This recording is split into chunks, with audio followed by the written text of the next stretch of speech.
Welcome to the deep dive for this week. Don't forget to visit the website at deepdiveau.net. Check out our socials and Patreon page at the Deep Dive AU. Subscribe via your favourite podcast app or like and subscribe at our YouTube page at the Deep Dive AU. The Deep Dive podcast mugs are now available for purchase and are currently on sale. Just go to our merchandise page at deepdiveau.net to purchase one. Don't miss out on this opportunity to grab one for yourself or as a thoughtful gift for a fellow podcast enthusiast. This is the Deep Dive Podcast. And here is your host, Michael Coles. Daniel McCullough is a passionate and highly respected mental health first aid facilitator and applied suicide intervention skills trainer. With a background in healthcare and education, Daniel has dedicated his career to creating supportive environments where meaningful mental health conversations can thrive. Formerly a Health and Wellbeing Coordinator at a major Melbourne hospital, he pioneered wellbeing programs and crafted mental health strategies for over 6,000 staff. Now, as a founder of Pharus Wellbeing, Daniel brings his expertise to workplaces, sporting clubs and communities across Queensland, empowering teams to engage in mental health education and support. Through his down-to-earth approach and his own lived experiences, Daniel makes mental health relatable and engaging, helping organisations to build healthier, more resilient workplaces. Daniel McCullough, welcome to the Deep Dive. Yeah, thanks, Michael. Appreciate you having me on. Okay, so what are the key signs that someone might be struggling in their mental health, and how can we identify them early on? Yeah, it's a really good question. And the easy answer is it depends, because it really depends on the individual and how they're going. But I think a couple of the key things that we're looking out for really is those changes in behaviour. So initially, if we're concerned about someone, you might notice a little bit of a change in potentially how they're behaving. So they may not seem themselves as much. They may be seeming to act a little bit differently, whether that's, having a bit more of a shorter fuse, or just what we're looking for is those subtle changes in that personality, if there is. So typically though, for blokes, and particularly a few things we're looking for is there could be, and some common ones are around having a bit of a short fuse, getting a little bit more angry or annoyed or ticked off at things that maybe don't necessarily or don't normally annoy them or frustrate them. So sometimes it's that anger, that short fuse. Another sign, and this is common for a lot of people who may be struggling with their mental health, is around sleep. So sleep is a big one, whether it's struggling to get to sleep or sleeping for too long, or even waking up in the middle of the night or waking up multiple times in the middle of the night and they're wide awake. So some of the key ones we're looking for is around that sort of anger and sleep, and those just subtle changes in behaviour that you might notice in someone. You really just go with your gut. Okay, so how can I create a supportive environment for someone to feel comfortable opening up about their mental health challenges? Yeah, it's a good question. And I think the most important thing we can do to create that sort of safe environment is really just to be genuine and empathetic and caring. That goes a really long way. So when we're, potentially coming and approaching someone around their mental health, you really want to approach in that caring and non-judgmental way. So when a person knows that we're actually being real and genuine and empathetic, a lot of the time that's all they need to initially feel comfortable enough in opening up, because that's the key. The key is to, allow the person to feel comfortable in having a conversation, because for some people it's quite challenging to open up, to talk about things that might be really concerning them. So really, some of the best things that you can do is being real and being empathetic, and just letting them know that you're there and you want to help and you want to care for them without actually taking over and trying to fix. So yeah, really good question there, Michael. Okay, so what are some effective strategies for starting a conversation about mental health with a friend or a family member who is actually struggling? Yeah, this is a good one. And I think our Aussie culture plays a really big challenge in this, because a lot of the time it's really hard how do you start that conversation if you're concerned about someone? Because typical Aussie culture is you ask someone, hey, how are you going? And it's fine. Or what have you been up to lately? Not much. So it's really hard how do you navigate past that if you're concerned about someone? So a couple of strategies that you can think of, and I've got a little bit of a framework and a model that you can think about and it's called PALS, which is prepare, ask, listen, and support. So first things around preparing. So thinking about, okay, where are you going to have the conversation? So somewhere where a person might feel comfortable. So not in the lunchroom with 15 other people or in a space where there's others around them. You're thinking about where you want to have the conversation, and you're also thinking about when. So not Friday afternoon at 4:59 before the end of the workday, you're going on a long weekend and the traffic's really bad and you reach out to them and you say, hey, I'm concerned. And they say, yeah, I'm struggling. And you're like, well, I've got to go pick the kids up from school. We've got to beat the traffic. So really thinking about how you can prepare to have the conversation. The biggest thing is around how to ask it. And so I've got a couple of tips that you can use when asking a conversation. And the first one is around, it's called I've noticed. So this strategy is around noticing something you might have seen in the person. So, hey, I've noticed you're looking a little bit more tired lately, or hey, I've noticed you don't seem to be yourself. Is everything okay? Do you want to have a chat? I'm concerned. So that's a great way to open up a conversation, a perfect little strategy there. And the other one is around out of 10. So, how is your day out of 10? Give me a number between 1 and 10. How is your day? Or how are you feeling out of 10? And the reason I like this one is because it helps to sort of open up. You get to follow up with some additional questions. So if their day is a 2 out of 10, you can go, okay, is there something that's happened? Has there something been impacting you today? What's caused your day to be a 10, to be a 2? So those are some great little strategies around opening up. But I think the most important thing then around, starting that conversation is to listen as well. So if you're thinking about strategies to ask, that's what we're looking at. Okay. So what are the common misconceptions about mental health, and how can we work to break down these stigmas? We're getting better, Michael, but I think some of the common misconceptions still out there, generally speaking from time to time, is people think that being diagnosed with a mental illness or struggling with their mental health that's it, their life's over after it. You can't recover from that.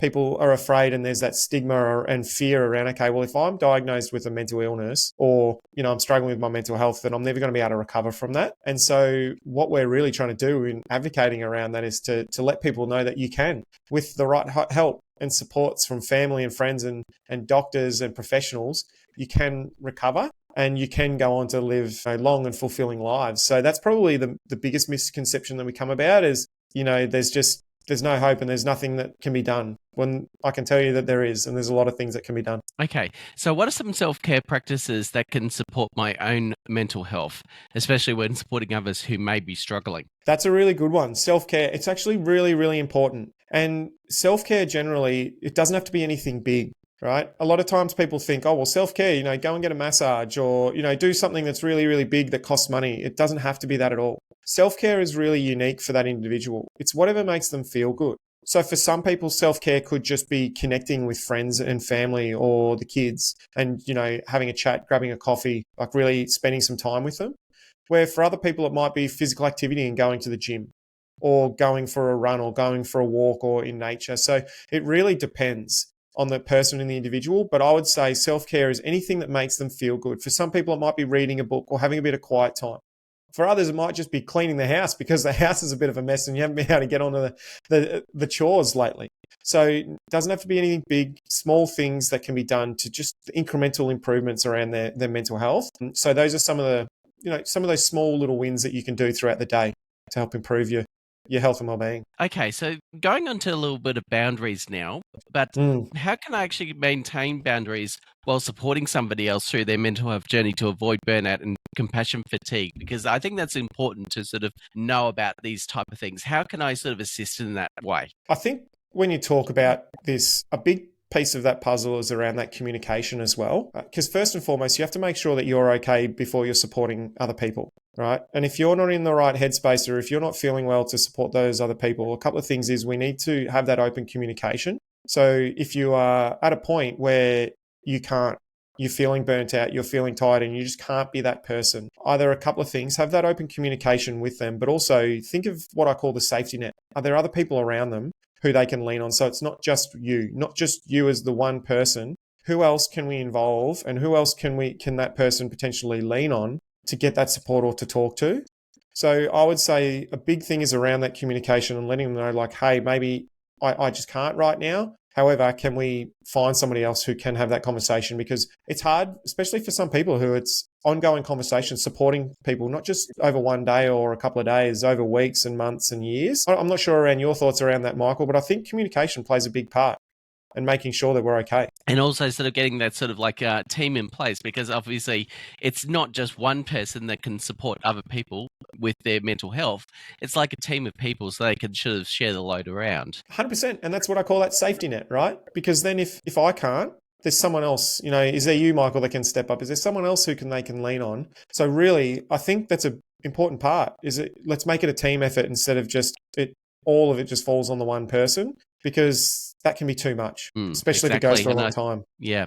So what specific tips from your company, Pharus Wellbeing, can help guide people in holding a meaningful and safe mental health conversation? I'm a big advocate for this one, Michael, and I think it's around education and training. So some of the tips that I can provide really are around, if people haven't heard of it, it's educating themselves and giving them the knowledge and the confidence to actually know how to have a conversation around mental health and how to link in and support somebody. And so the tip I would give people is, if you haven't heard of a training called mental health first aid training or even suicide first aid training, look into it, find out more. Because what we do is we provide that education and training and knowledge to give people that confidence in knowing what to say and how to go about it. It's not about being perfect. It's around giving them tools in the toolkit to know what to say, how to say it, and how to link them into professional help. It's not about being the perfect person or having the perfect statement or the perfect question. So my tips are around, find out more about this training if you're interested in supporting other people, or if you don't know how to have that conversation, because that's going to give you the confidence to at least what I call lean in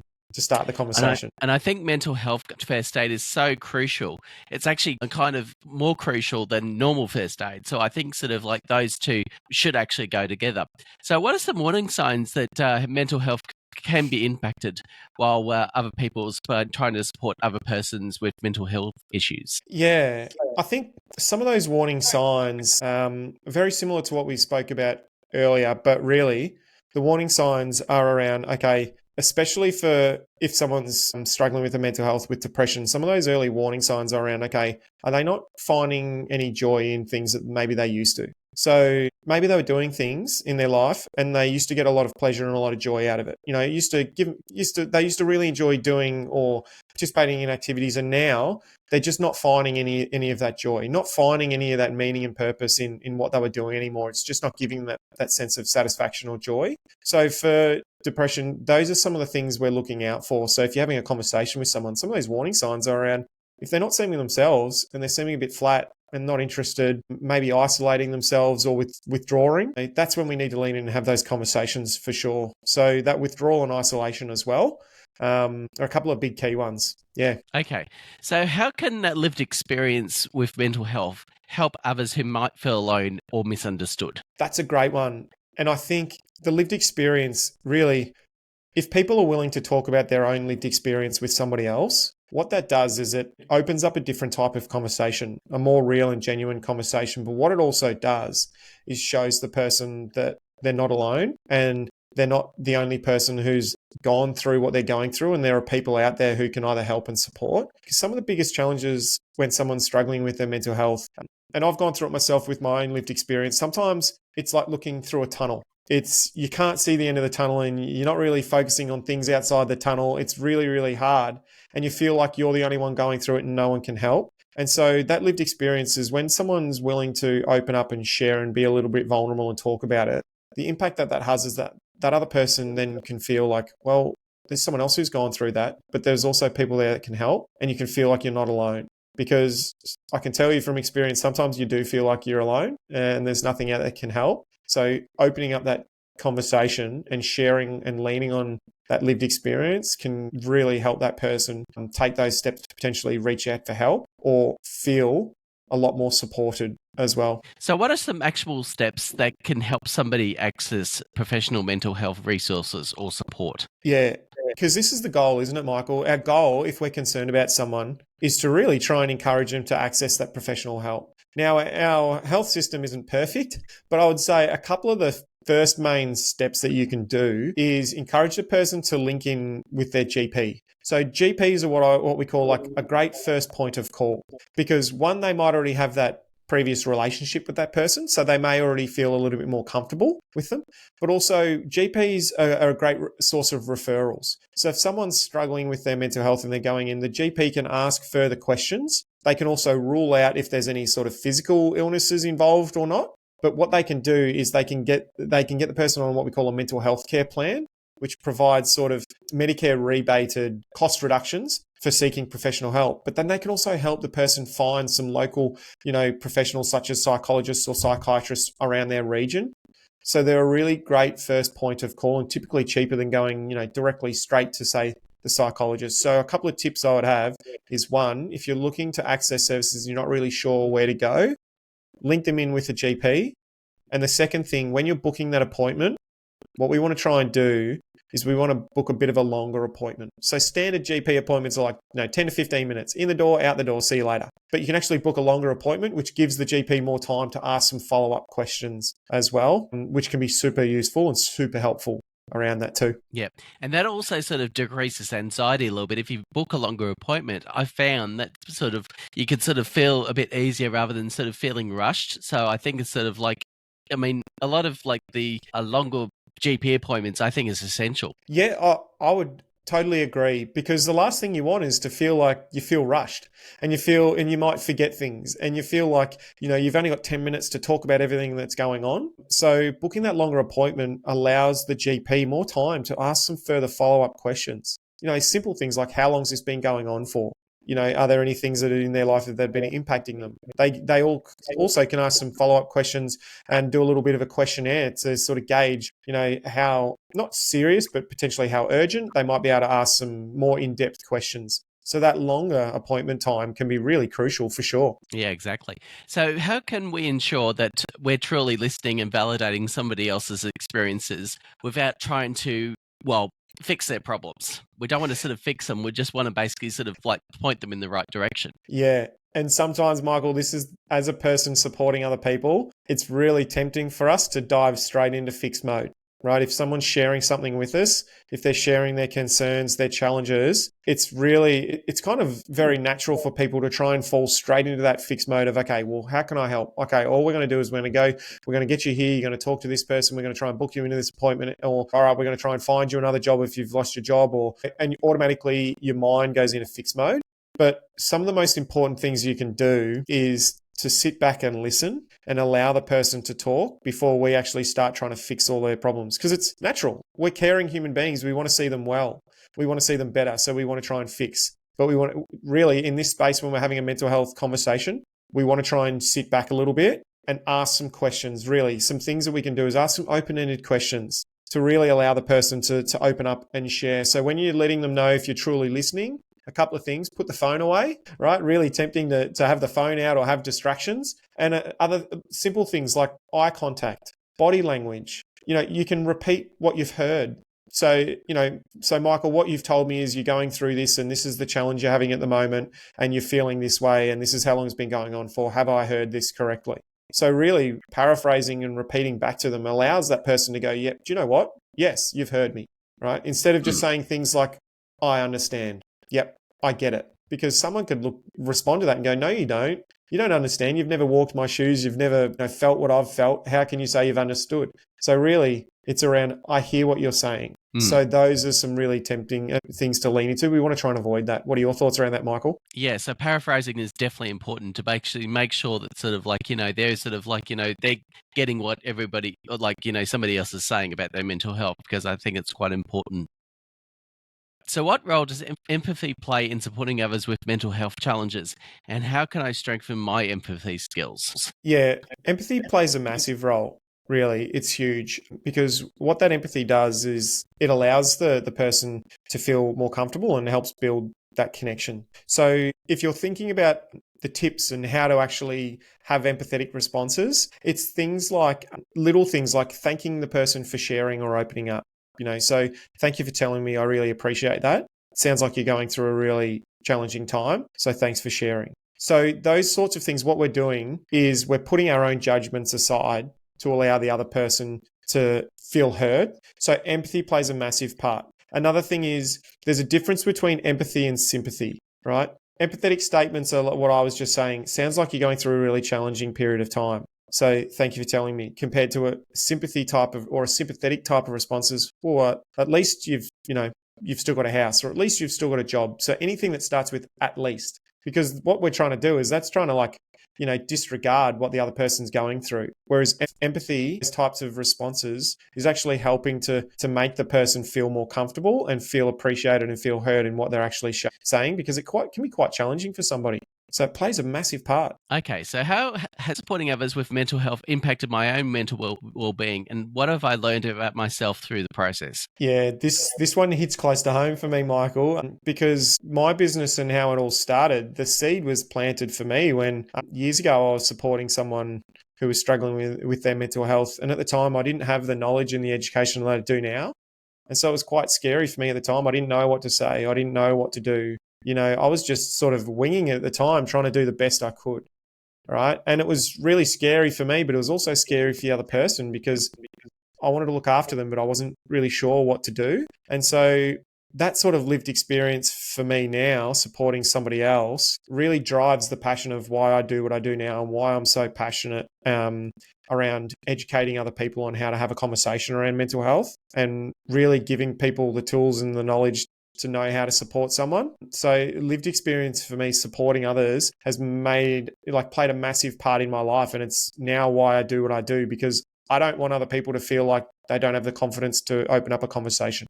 I would love everybody in Australia and the world to have these skills, because I don't want them to feel how I felt back then. So that's a big part of why I do what I do now. Okay, so what are some signs that a mental health conversation might need professional support, and how can we approach this topic with someone? Really, it's a good question. How do we know when they might need some professional help? A couple of things. There's three sort of things we can look at. Well, one is around time. How long's this been going on for, right? So for say, depression, for an example, it's only 2 weeks. They're feeling down, low, and a lot of other signs for most of the time, all the time for 2 weeks. So how do we know if they might need a little bit more professional help? Well, one, how long's this been going on for? If it's been going on for a few weeks, I'd really encourage someone to seek that professional help and have that further advanced conversation. Second thing is is it starting to impact on their functioning? So is their mental health starting to get in the way of the work or their relationships or their ability to study? And then the third thing is it starting to impact on their behavior? Are you starting to see some changes in behavior, right? So when we're looking at these things, it's like, okay, well, if we're starting to hear these things in a conversation and part of their life is starting to be really impacted, then really we should be encouraging them to seek professional help, because we're not the professionals. We're not the psychologists. We're not the counselors. We don't have those skills and backgrounds. We're there to have a supportive conversation, but the goal is to get them to at least link in with some professional help or even a crisis line, because we are not the ones there to help fix, and we don't have those skills, and the goal is to get them to that as well. So those are some of the things to look out for and some tips around that as well. And last question to finish off the Deep Dive podcast for the day, and we ask this to every single person that's been a guest on the Deep Dive podcast. If there's one bit of advice in 30 seconds or less that you would like to give, what would that be? Educate yourselves around mental health. Learn more. Read more. Follow up with some training and education for yourself or your workplace or your family or your community. Because once you know more, it gives you confidence and it gives you knowledge. If you're struggling with your mental health, if you educate yourself, that's going to strip away some of that stigma and fear, because you're going to know that you're not alone. So that would be my one piece of advice around that, for sure. And Daniel McCullough, on that note, thank you for joining us on the Deep Dive podcast today. Thanks, Michael. Thanks for having me on. Really appreciate it. For more information, go to www.pharuswellbeing.com.au or go to the Pharus Wellbeing page on Facebook and Instagram.